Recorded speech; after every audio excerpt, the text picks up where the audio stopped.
Welcome back to another episode of FPOG, Financial Planning for Oil and Gas Professionals. This week on the podcast, we're going to talk about what to do if you're 55 and your company starts removing benefits.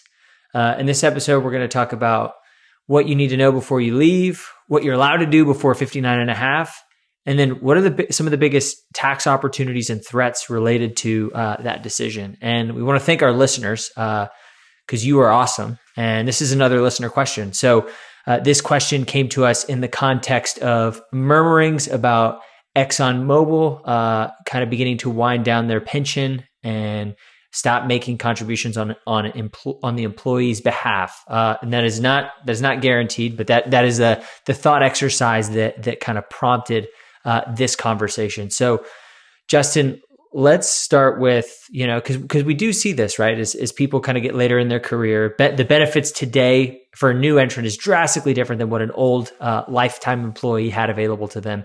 Paint the picture for us and talk about kind of what people need to be thinking about as they get to this situation where they're in their mid to late 50s, and then they kind of just see benefits being taken away or trimmed back or scaled back. We talk a lot about the timeline around retirement and understanding the financial planning timeline and the implications of making big life decisions. In other words, retiring at 55 compared to 65. There's a huge difference there, and it really touches every part of your financial plan. But I think it's an interesting topic because companies will lay a benefit structure. So companies will create, whether it's their stock plan, their 401k, their pension, whatever benefits they offer, a company is always going to try and think, what am I trying to incentivize? And Jared, we mentioned ExxonMobil. This came from someone who has retired from ExxonMobil. ExxonMobil's current structure has an incentive to keep people there until age 60. So if you are 56 years old and you are planning on hanging around because the pension rewards you for hanging around until 60, the thought is, well, what if ExxonMobil no longer wants those people employed, and maybe they will take the benefit structure they currently have, change it to disincentivize people staying around until age 60. And this is very relevant for really all employers. And so if you have a pension plan, every pension plan is written differently, and your HR department has a big say in how that is written along with the custodian of the pension plan. And square one is it is really important, especially if you're in your 50s and you have a pension benefit. It's important for you to understand the ins and outs of your pension and just figure out how do you kind of win that game. So they've created some sort of board game with rules, and for ExxonMobil, it's helpful to get to age 60. But whatever your pension plan says, it's important to understand the rules and how to win that. But where else should we touch on with this point? No, I think that's right.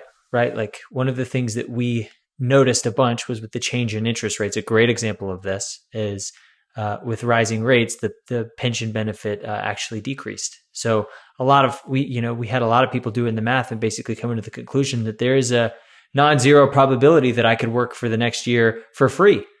And I could even, pay a little money to work because the wages I would get over a year are less than the pension accrual. So know your rules and know the rules of the pension. That really matters. But I think another thing we should talk about related to all of this is know your situation, right? So know the rules of the pension and the benefits and the trade-offs, but also know your situation, right? So like one of the things that really should drive this, right? Financial planning, your life is at the center, not your finances. So if the Exxon phases out the pension and you don't need it to retire successfully and live the life you want to live, then there's no need in sticking around.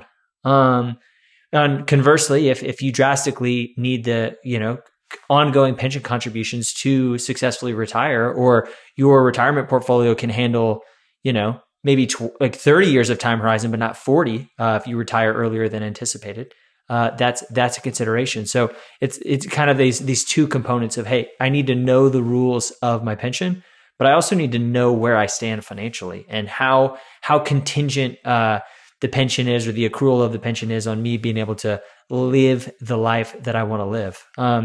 And Justin, I guess the next place to go is just to touch on is also, hey, am I in the position to retire today? And what do my future job prospects look like? Because that's a huge component. And our client, based on our client demographic, what would you say the percentage that retire full time and never do any work after they do that? Whew, good question. A little bit less than 50%. I want to say most of our retired clients, and gosh, a ton of these people did not necessarily expect to do this either, but a lot of them have gone back into consulting or part-time work. So yeah, would you agree, Jared? A little over half? I think that's right. And that's right. Talking about taking inventory, know the plans, know your plan rules, know what you need, and then also like know the market for your future job prospects, right? Because if you like the idea of working, 20 hours a week, you're probably not going to get the benefits of a super major oil and gas company. You might get some, and that can make a meaningful difference. In retirement, pre being 65 and Medicare eligible, healthcare is it's a serious expense. So, having an employer that even offers that or some small match or some sort of retirement plan could be really valuable.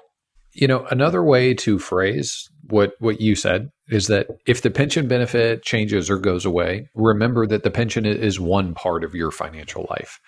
And if you kind of think of a hierarchy of needs, the foundational question that you have to ask is, can you retire today? Can you stop working today? And for some of you, well, the pension may be, 20% of your entire financial picture. And maybe you've already crossed the goal line of, hey, I've got enough assets. I could live for 40 years on these assets with a reasonable inflation expectation.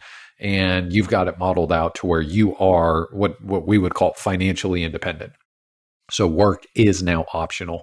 But the other scenario is, yes, maybe the pension is a portion of your financial situation, but you do not yet have enough assets to go ahead and make work optional, and you need a paycheck, in which case it is paramount to understand, okay, what are your skills in the marketplace? What is your value after retiring? How much could you potentially make as a consultant or just at another company? And so in other words, the pension is a really big deal, and you certainly want to only continue working if you're getting fairly compensated, including your benefits for that. But you still have to ask the foundational question.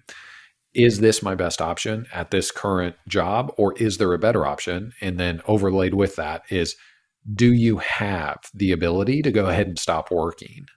Do you know where your next 40 years, where that could potentially come from? Should we clarify why we keep saying 40 years? It probably seems like a massive time frame, and a lot of people might listen to that and think, well, I'm not going to live until I'm 97.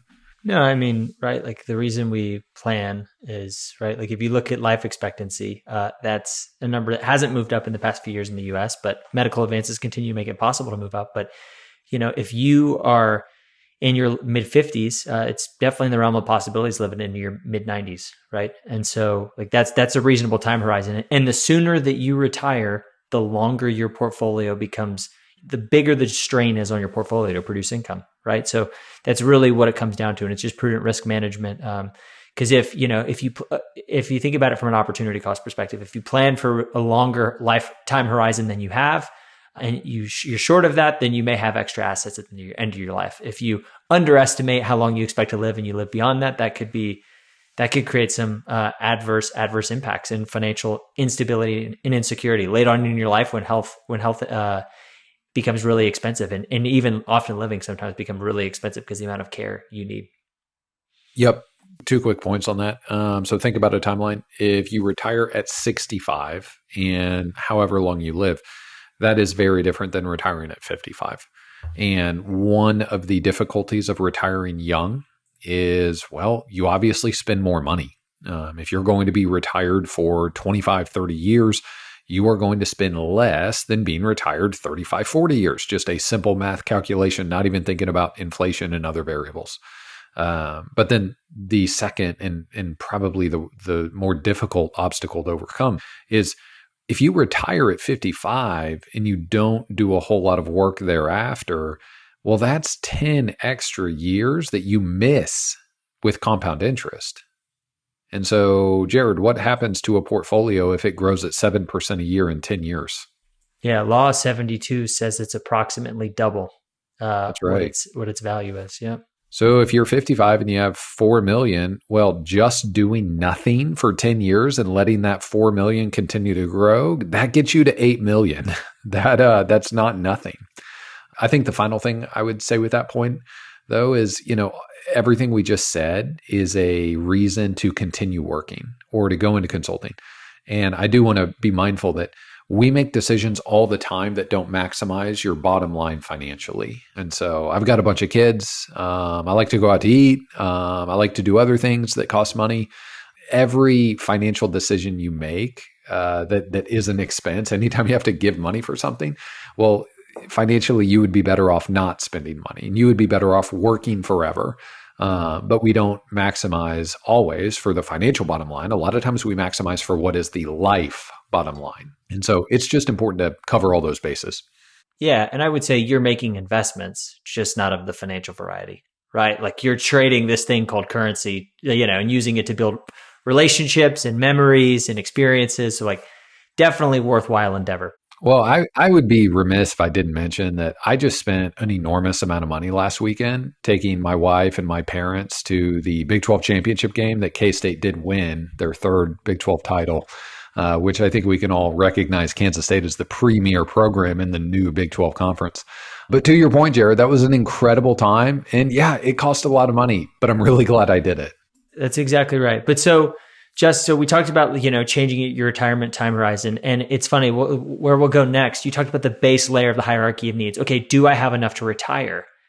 So there's almost an asterisk next to that question, because retiring pre-59 and a half creates a ton of retirement and tax complexity, right? Because there's a lot of legislation as to what accounts you can tap, can't tap, penalties involved.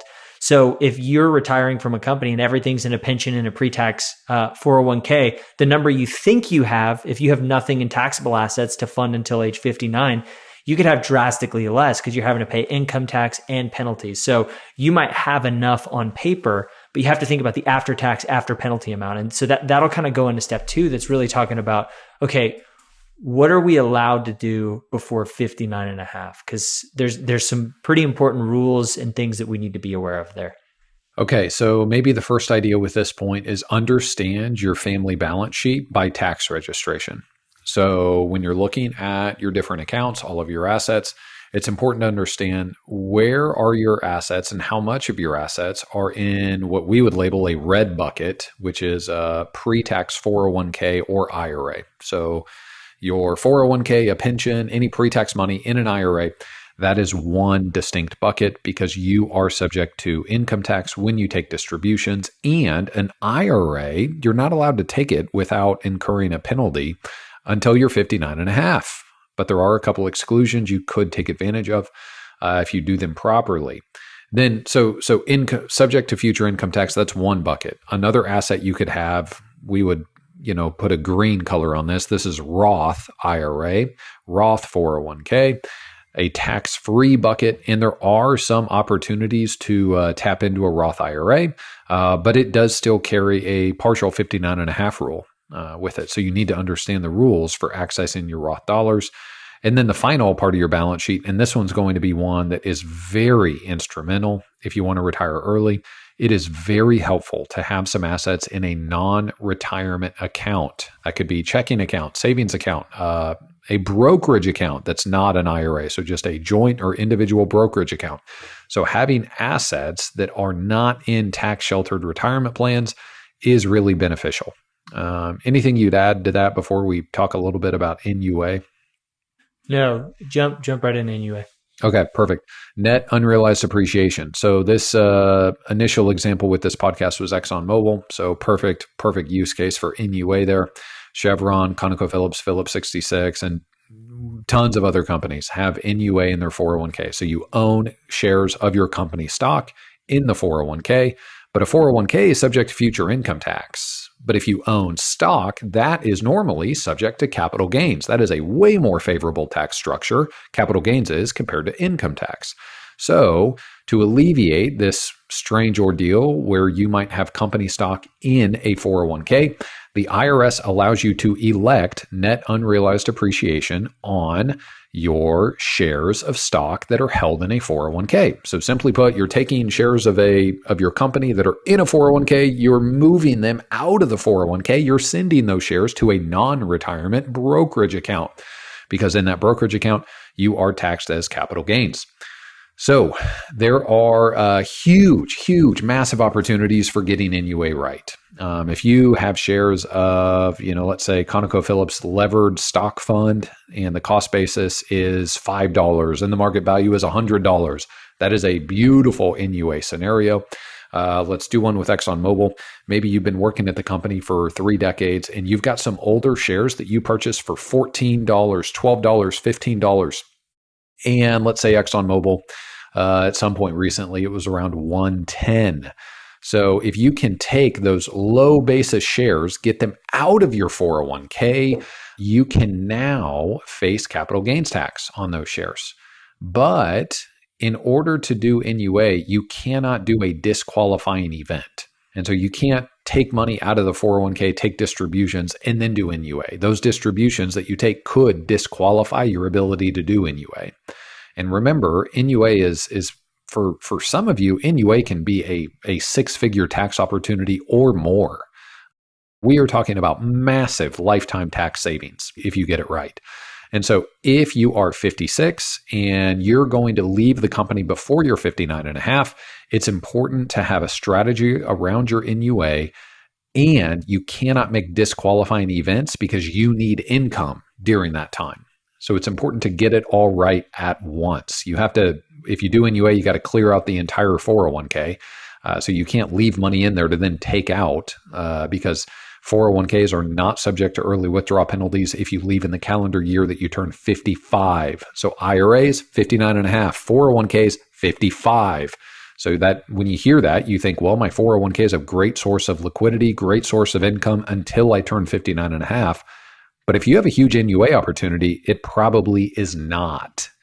And so you really need to consult someone who is well seasoned and an expert in NUA with your plan, because you want to make sure that you don't disqualify your NUA opportunity, but you also have to plan out where are you going to get income from. I would say that's the next layer of this pyramid. I like what we're doing here with this pyramid, just kind of working up the hierarchy of needs. I would say the base, is it life optimal, right? Like if work is miserable, and you can retire, you should do it, right? Like the primary thing driving this decision, you should understand the financial implications, but okay, is this life optimal? Does this get me closer to my version of life well lived, right? Okay, is that box checked? Okay, I want to retire. Okay, can I actually afford it? Which is the second one, right? Of really understanding, okay, can I even make this work? If the answer is no, then unfortunately you probably need to continue working. And maybe that's full-time, maybe that's consulting. So assuming that you've checked that second box, the third is, okay, this is a high stakes period if I retire in my mid 50s, and there's a lot of penalties that I could potentially be exposed to if I mismanage it. Okay, how do I avoid penalties?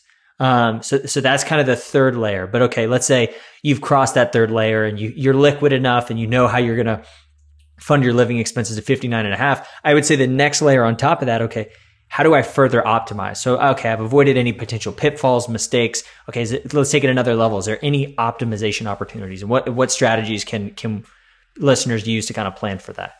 Perfect. Okay. So you are 56, 57 years old, and you've already got your strategy for how you're going to avoid early withdrawal penalties, and you've got your assets planned out properly. You've really thought through NUA well. Now, what are your tax opportunities? I think it is important to understand if you're in this boat. First and foremost, Jared, I'd say this. I think the most optimal scenario is you have got a second set of eyes. You've got this well mapped out well before you leave your company. Would you agree with that? Totally. Important to have this. I mean, if you can, 12 to 24 months before you leave your company, it would be helpful to have a plan perfectly in place. What do you think we should cover first? 0% capital gains or Roth conversions? Let's talk about 0% cap gains first. But the kind of the context I want to set is, right, this is getting back to that idea that we talk about most weeks is lifetime tax rate, right? So you're about to embark on a season where employment income has stopped or gone down because you're going from making a W-2 income at a super major to maybe consulting, part-time, temporary. And so you're in a really low tax bracket, right? So all of these strategies are a function of that. If you basically go from one super major to another, or you switch from oil and gas to tech. Some of these might not make sense, but the scenario we're talking about, okay, I've retired from an employee, I've retired full time. I might be working part time, have a little bit of income, but I'm in a substantially lower tax bracket than I was in during my highest earning years at an oil and gas super major. So, Justin, let's talk about 0% cap gains first. Perfect. So if you have a whole lot less income than you used to have when you were full-time employed, a terrific first step is understanding, well, you can have up to 109, 108,000 in income if you're married filing joint, and it's about 54,000 or so if you're single. Up to those numbers, you have a 0% capital gains tax bracket. And so what does that mean? Let's say that you do have $30,000 in income. Let's do a married filing joint example. You've got $30,000 in income, and then let's say that you need $15,000 a year for your life expenses. Well, $15,000 a year is, a hefty chunk of change. So how are you going to get almost $200,000 a year to do that? Oh, 15,000 a month, you meant. You said, so Oh, 15,000 per month. a month. Okay, I'm glad, good. yeah, I'm glad I'm tracking. Good. Awesome. So what is that? Like 180,000 a year plus. So if that's what you need and you've got a little bit of income, well, you can sell, if we're doing married filing joint, you can sell about $75,000 in capital gains. And that's all tax-free. It's at a 0% tax bracket, as long as your total adjusted gross income doesn't surpass about $108,000 with the standard deduction. And so, if you've got $150,000 in a position and 75 of it is capital gain, well, you could sell all 150. You just incurred a $75,000 capital gain in this example, and with your 30,000 of other income, now all of that total income, that total AGI, is hitting right at around 75 plus 30, so about 105, and all of that capital gain was taxed at 0%. So that is a massive opportunity to take advantage of. And important to understand, the window for you to do some of these things is really short. So the window for you to do these things is until you turn usually 67 or 70 and you start taking Social Security, your opportunity gets a whole lot less. And then once you're 72, you have to take distributions from your retirement accounts.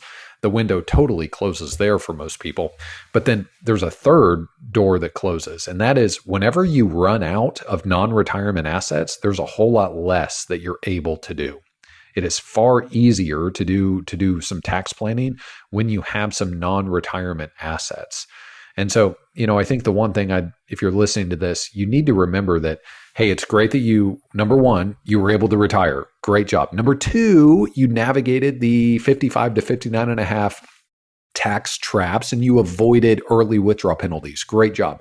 But number three is you have got to be aware right now that you have a very limited window in life where you can do big tax planning. And once you spend down your non-retirement assets, it largely goes away. Jared, anything you would add to 0% cap gains, or should we talk about Roth conversions? One just nuance here is that there's kind of even another window where IRMA determines your Medicare premiums, and that starts when you're on Medicare, which is at 65. But it looks back at income, so it technically kind of starts when you're 63. So that's another, in terms of lifetime tax rate, your income begins to impact Medicare premiums later on in life. So if you retire in your late 50s, early 60s, you might have opportunities in that window that would be thousands more expensive to initiate the same opportunity because of Medicare premiums. So that's another wrinkle to consider.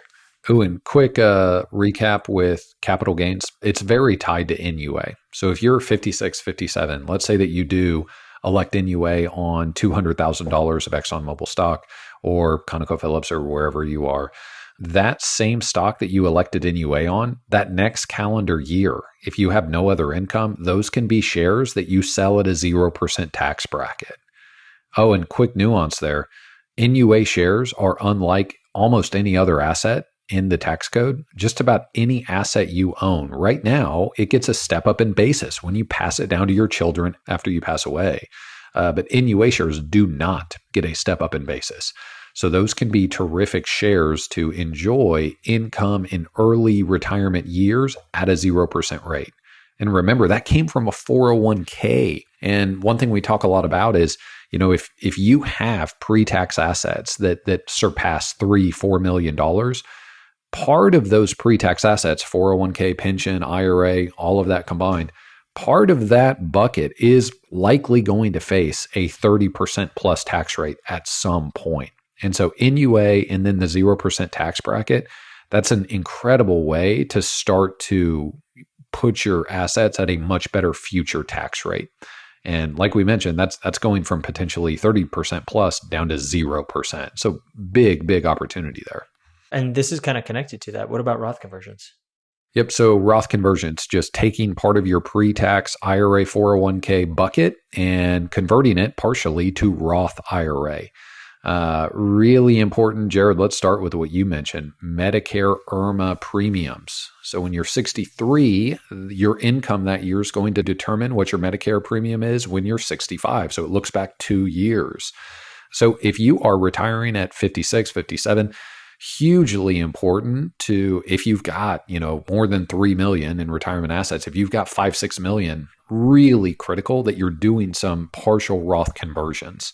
And, if you can take 350,000, if you're married filing joint, from your IRA, and if you can convert that to a Roth IRA, especially before you're 63 years old, you are, one, paying a far lower income tax rate. And just the income tax savings alone, if you model this out over a 20, 30-year window, that you can easily save yourself 6 or 7 figures in lifetime taxes. And so that's not unreasonable. That alone is a massive opportunity, but it's also a terrific way to lower future Medicare premiums. Jared, what else should we add there? No, I would just add philosophically that there's an awesome opportunity here, right? Like on the one hand, we talked about, retiring early in your late 50s and just having 10 more years that your portfolio needs to produce income, which yes, but on the flip side of that, there's also more years where you're in low to no income from employment. So these strategies can make a huge difference and compound over a longer period of time. So there's kind of a push pull there, right? So if you are in the position where you get separated maybe a little bit earlier, right? Like it's not the end of the world. There's things you could do, consulting, employment, different employment, changing sectors, whatever. But also these strategies have an outsized benefit the more time you have to implement them. So it's kind of a unique opportunity, but retiring at 55 or mid 50s has its pros and cons. So you got to be positioned for it. And, I think one final area to touch on real quick is if you're going to consult, if you're going to do some consulting and you're a 1099, or if your consulting allows you to open an LLC and file as an S Corp, there are so many things you can do to really be tax efficient. So maybe you are paid $100,000, but you're able to take all of your expenses off of that $100,000. And then you're able, if you're an LLC filing as an S Corp, you can bifurcate that net income number. And some of it is W-2 subject to FICA taxes. Some of it is an owner's distribution that is not subject to FICA taxes. And so the other thing with that is you might have some income from consulting, but there are a ton of amazing tax planning opportunities just as a kind of 1099 or LLC filing as an S Corp. And all of those tax opportunities, those are not available to you right now as a W-2 employee at a super major. That's exactly right. Yeah. So in summary, life should be at the center of it, right? And then you need to ask yourself, okay, can I afford it? Right. And then you need to say, okay, if I can't afford it, okay, how do I avoid some of the tax traps related to this very delicate time, pre-59 and a half? Okay, I've avoided the tax traps. Okay, how do I take advantage of the tax opportunities? Is really a good framework for thinking about this. We love the listener question. It's a great one, and we have a lot of people walking it out in their own lives. So anytime we get a listener question, we usually get response from another listener saying, "Oh, it's such a good episode." So if you have the question, another listener probably does. So we'd love for you to shoot it over to us. podcast@brownleewealthmanagement.com. We'll see you next time. Thanks.